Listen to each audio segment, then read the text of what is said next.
मुकेश अंबानी को अलविदा कहने का टाइम आ गया क्योंकि बीएसएनएल ने 5G लॉन्च कर दिया है। अब नमस्ते नमस्कार साथियों, तो आज के इस धमाकेदार वीडियो में हम जानेंगे कि बीएसएनएल को बर्बाद करने वाले कौन थे। पीएम मोदी ने कांग्रेस पर साधा निशाना, जाने पूरी कहानी और बीएसएनएल के पिछड़े रहने के पीछे 3 प्रमुख वजह हैं। और कभी सिम के लिए लगानी पड़ती थी लंबी लाइन। 19 अक्टूबर 2002 को बीएसएनएल की मोबाइल सेवाएं शुरू हुई थी। उस समय बीएसएनएल का सिम कार्ड लेने के लिए बड़ी मेहनत करनी पड़ती थी। सिम लेने के लिए 3 से 4 किलोमीटर लंबी लाइन लग जाती थी। और बीएसएनएल को बर्बाद करने वाले कौन थे? सरकारी दखल, लाल फीताशाही और स्पेक्ट्रम नीलामी में भाग नहीं लेना। साल 2006 से 2012 की अवधि में इस कंपनी में लाला फीताशाही काफी अधिक देखने को मिली। बीएसएनएल में टेंडर की प्रक्रिया पूरी होने में ही महीनों लग जाते थे। और प्रधानमंत्री नरेंद्र मोदी ने आज बुधवार को राज्यसभा में कई पीएसयू कंपनियों का जिक्र किया। इनमें बीएसएनएल, एमटीएनएल, एयर इंडिया और एचएएल प्रमुख हैं। पीएम राज्यसभा में राष्ट्रपति के अभिभाषण पर धन्यवाद प्रस्ताव का जवाब देते हुए कांग्रेस पर करारा हमला बोल रहे थे। इस दौरान उन्होंने कहा कि कांग्रेस के कार्यकाल में बीएसएनएल, एमटीएनएल को बर्बाद कर दिया गया था। उन्होंने कहा कि आज मौजूदा सरकार के प्रयासों से इन कंपनियों के हालत सुधरे हैं।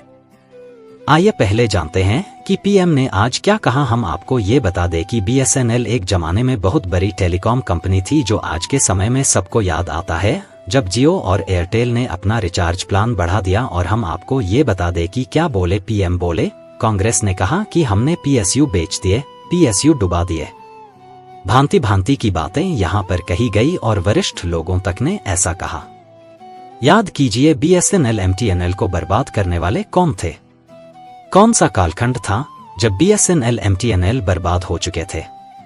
जरा याद कीजिए। एचएएल, उसकी दुर्दशा क्या कर रखी थी? उसके गेट पर जाकर भाषण देकर के 2019 का चुनाव लड़ने का एजेंडा तय होता था। जिन्होंने एचएएल को तबाह कर दिया था, वे एचएएल के गेट पर जाकर भाषण झाड़ रहे थे। आदरणीय सभापति जी, एयर इंडिया को किसने तबाह किया, किसने बर्बाद कर दिया? यह हालत कौन लाया? कांग्रेस पार्टी और यूपीए 10 साल की उनकी बर्बादी से मुंह नहीं मोड़ सकते। और अब मैं हमारे कार्यकाल की सफलता की बात बताना चाहता हूं। और प्रधानमंत्री ने कहा, आदरणीय सभापति जी, जिस बीएसएनएल को इन्होंने तबाह करके छोड़ा था, वह आज मेड इन इंडिया 4G और 5G की तरफ आगे बढ़ रहा है और दुनिया का ध्यान आकर्षित कर रहा है। एचएएल के लिए इतने भ्रम फैलाए। आज एचएएल रिकॉर्ड रेवेन्यू जनरेट कर रहा है, रिकॉर्ड मैन्युफैक्चरिंग कर रहा है। और एशिया की सबसे बड़ी हेलीकॉप्टर बनाने वाली कंपनी एचएएल ही है। आज एलआईसी का शेयर रिकॉर्ड तोड़ रहा है और बीएसएनएल के पिछड़ने के हैं ये 3 कारण। प्रधानमंत्री ने कांग्रेस के शासनकाल में बीएसएनएल, एमटीएनएल की दुर्दशा की जो बात कही, आइए अब उसकी तह में जाते हैं। बीएसएनएल साल 2000 में आई थी।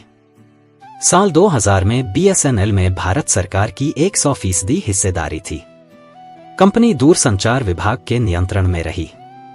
इसके बाद साल 2006 से 2012 की अवधि में इस कंपनी में लाला फीताशाही काफी अधिक देखने को मिली। बीएसएनएल में टेंडर की प्रक्रिया पूरी होने में ही महीनों लग जाते थे। इस अवधि में कंपनी की बाजार हिस्सेदारी में गिरावट आई और प्राइवेट प्लेयर काफी आगे निकल गए। समय पर जरूरी सरकारी मंजूरियां नहीं मिलने के चलते यह निजी ऑपरेटर्स से पिछड़ती चली गई। यह हम सब जानते हैं कि एक बड़े इंफ्रास्ट्रक्चर के बावजूद बीएसएनएल प्राइवेट प्लेयर्स के साथ कंपटीशन नहीं कर पाई। बीएसएनएल के पिछड़े रहने के पीछे 3 प्रमुख वजह हैं। सरकारी दखल, लाल फीताशाही और स्पेक्ट्रम नीलामी में भाग नहीं लेना। और 3G स्पेक्ट्रम की नीलामी में भाग ही नहीं लिया। नेटवर्क सहित दूसरी कई समस्याओं के चलते बीएसएनएल के ग्राहक परेशान रहने लगे और उन्होंने प्राइवेट कंपनियों का रुख किया। इसके बाद साल 2010 में जब 3G स्पेक्ट्रम की नीलामी हुई, तो सरकारी कंपनी होने की वजह से बीएसएनएल ने इसमें हिस्सा नहीं लिया। इससे कंपनी के पास जो ग्राहक थे, उनमें से बड़ा हिस्सा फिर प्राइवेट कंपनियों की तरफ चला गया। अब कंपनी ऑफर कर रही 4G सेवाएं मोदी सरकार साल 2019 में बीएसएनएल के लिए 70,000 करोड़ रुपए का रिवाइवल पैकेज लेकर आई थी। इसके बाद साल 2022 में केंद्रीय मंत्रिमंडल ने बीएसएनएल, एमटीएनएल के रिवाइवल के लिए 1.64 लाख करोड़ रुपए के पैकेज को मंजूरी दी थी। सरकार ने BSNL के 33,000 करोड़ रुपए के वैधानिक बकाये को इक्विटी में बदलने का भी फैसला लिया था। मोदी सरकार के दौरान यह फैसला लिया गया कि BSNL को 4G सेवाओं की पेशकश करने के लिए स्पेक्ट्रम आवंटित किया जाएगा। हालांकि BSNL की 4G सर्विस लॉन्च होने में देरी हो रही है। कंपनी अभी कुछ एरियाज में ही 4G सेवा दे रही है। कंपनी के अन्य ग्राहकों को भी जल्द ही TCS समर्थित 4G नेटवर्क मिलने वाला है। कंपनी अप्रैल से अपनी 4G सेवा शुरू कर सकती है और कभी सिम के लिए लगानी पड़ती थी लंबी लाइन। 19 अक्टूबर 2002 को BSNL की मोबाइल सेवाएं शुरू हुई थी। उस समय BSNL का सिम कार्ड लेने के लिए बड़ी मेहनत करनी पड़ती थी। सिम लेने के लिए 3 से 4 किलोमीटर लंबी लाइन लग जाती थी। कुछ समय में ही यह देश की टॉप टेलीकॉम कंपनी बन गई थी।